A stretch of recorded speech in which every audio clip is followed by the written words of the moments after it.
Hi, welcome to this channel where we talk about psychology and the mind and how the mind works. So why are we studying the mind? Why is psychology important? Well, basically all we really have is psychology, what's going on inside our head. And personally, I find the inner workings of the mind to be quite fascinating.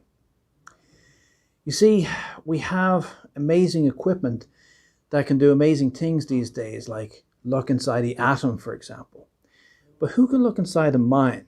You might have seen some of these TV programs or movies where wires are connected to somebody's head and you see all sorts of electrical wavelengths and you think that's the mind. It's not. It's only electrical activity in the brain.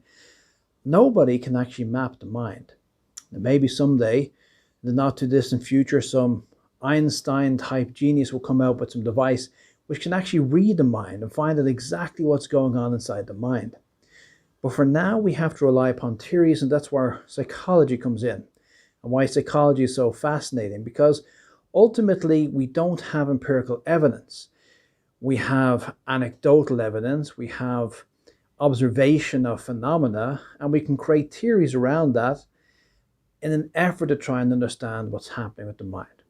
But ultimately, as human beings, everything that we do is about the mind and relies upon the mind, and yet so little effort is put into understanding the mind. And that's why I think psychology and understanding the psychodynamics of the mind is very useful and very important. What we really need is this idea of the mind, the user's manual. We need to find out how our mind works. And it's a twofold process, because to find out how our mind works, you must have some idea how minds work. Now, ultimately, at the moment, it's all theories, really. Observation and theories. But they seem to produce quite a lot of real-world results. And this is where it gets interesting. So learning how the mind works and then applying it to real-world problems in order to get some idea of maybe how we can solve problems and how we can lead a better life.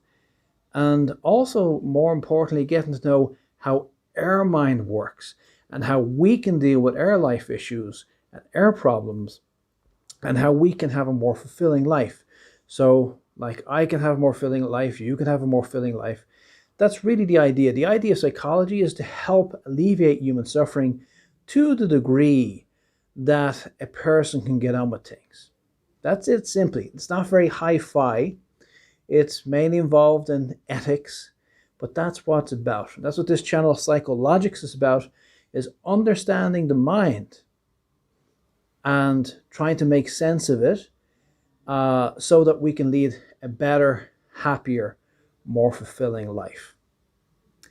Not that it's a process that will ever end. We will keep learning more. It's still a young science, a little over 100 years old. And hopefully someday we will have really amazing insights into the mind at an objective level. But for now, we're still doing the best that we can. But I still advocate learning about the mind and how the mind works, and your mind in particular works, so that you can use this to your best advantage in having a happy and fulfilling life.